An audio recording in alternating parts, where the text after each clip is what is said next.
Guys, hang on. Let me pause Cooper here. Okay. If you're not listening to his podcast while you're working in your garage, you're wrong. Check him out. I did some work off camera. Let's go into the car and take a look. So we'll start over here on the driver's side. I got the trailing arm pocket reinforcement plate welded in and primered. I did that last night. And today, I just ground down all the, as best I could. This is a really difficult spot. Ow,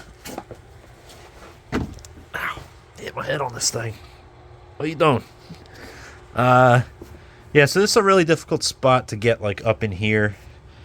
And I fit my plates in. Let's see, this way.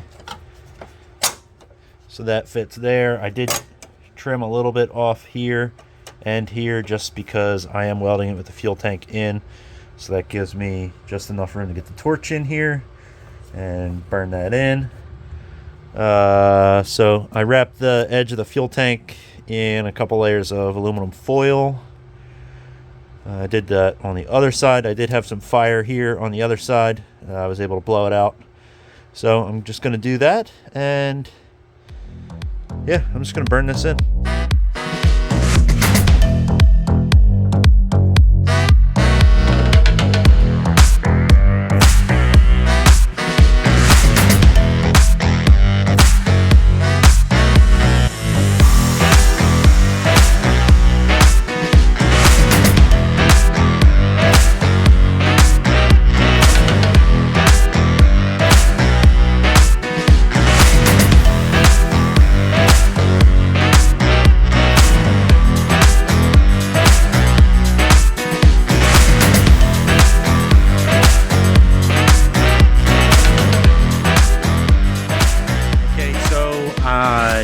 Welded that reinforcement on, and as you can see, I was doing like a lot of getting up and getting down and getting up and getting down.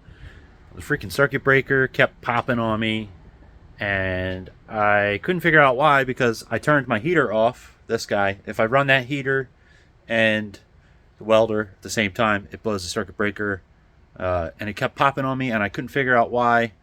And then now that I'm done, I realized I had this little heater running and plugged into the same circuit. So, oops. Anyway, I got it done. I just did like 30 sit-ups while I was at it, so I got my workout in.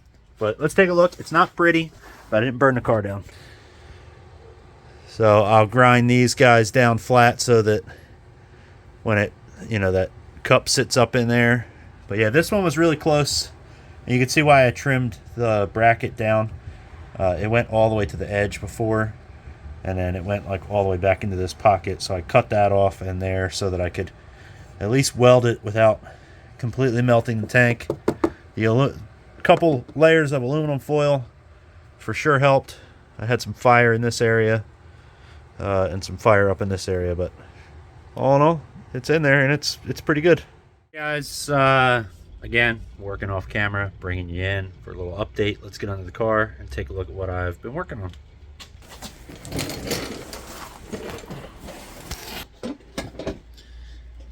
You know the deal, creeper's gonna creep. So let's check it out.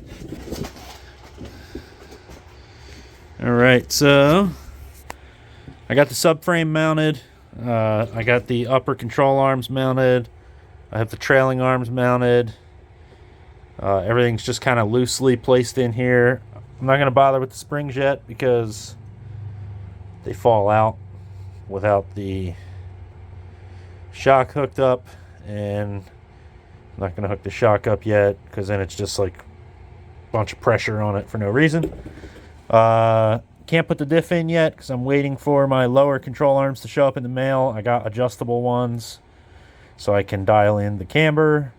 That'll be helpful trying to fit those big doggies into these wheel wells. Not that I'm trying to run a bunch of crazy camber, but I actually had like camber on one side and none on the other. So what else did I do? I put these little plastic boxes on the subframe, and I hooked up this wheel speed sensor. I guess I could hook this one up as well. That's going to get routed and plugged in there and put in that box. The other one is the brake pad sensor, which I'm probably not going to use because I'm going to replace the brakes before they go bad. But anyway, that's what I got done under here. I did also mount the little brackets for the parking brake, and I ran the parking brake in there. And yes, I did use a bunch of anti-seize on the parking brakes because these cables get stuck in there, and if you anti-seize them when you put them in, you'll thank yourself later the next time you go to take it out. So I did the same thing over here, bunch of anti-seize, got it in there. So basically I'm at a standstill with the stuff in the back. The only thing else that I can do is put the parking brake. So I'm going to put the parking brake assembly together.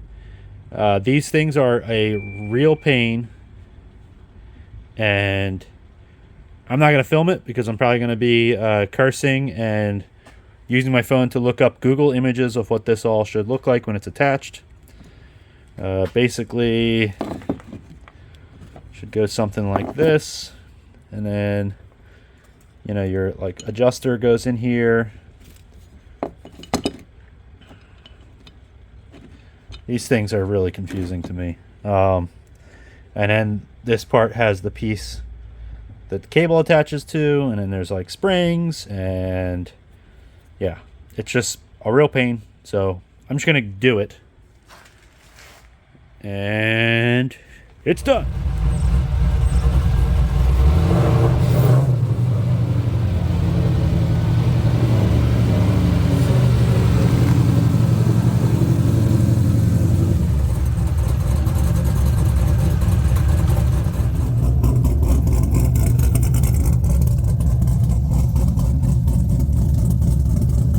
Okay guys, that's going to be it for the video. The rear end is completely switched out in the E36. It's all M3 stuff in the rear. Let me show it to you real quick. So you can see the M logo on there. Everything's back in. I got some rust forming on my exhaust. I'm going to paint that. I have been driving it around, working on tuning it. So I got like this spaz out light here. It's not good. Not a good filming light.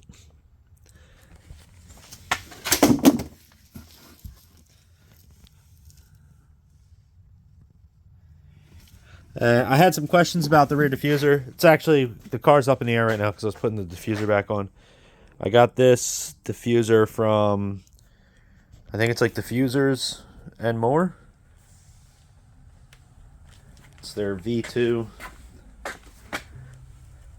a pretty good one, I guess. I don't know. It's really just for looks, I think.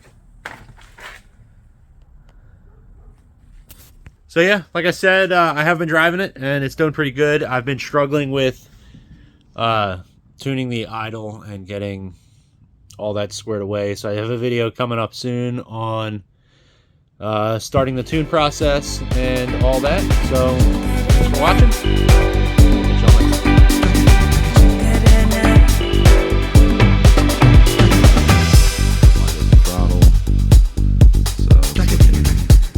And then some of this is erroneous, and we could get rid of that by, and same thing, engine RPM across the top, cylinder air mass.